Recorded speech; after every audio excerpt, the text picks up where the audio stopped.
विद्यार्थी मित्रांनो, दोन टाईपचे वर्ष आहेत, जसं साधारण वर्ष आणि लीप वर्ष.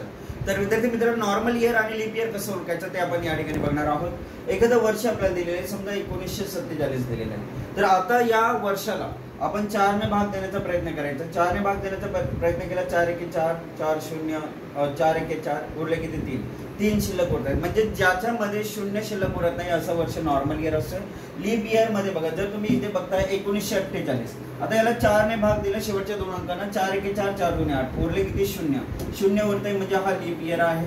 आणि आपण 1947 पाहिला, हा नॉर्मल इयर आहे. जर शतक वर्ष असेल, समजा 1700, आता याला 400 ने पूर्ण भाग देण्याचा प्रयत्न करायचा. पूर्ण भाग जात नाही म्हणजे हा नॉर्मल इयर आहे.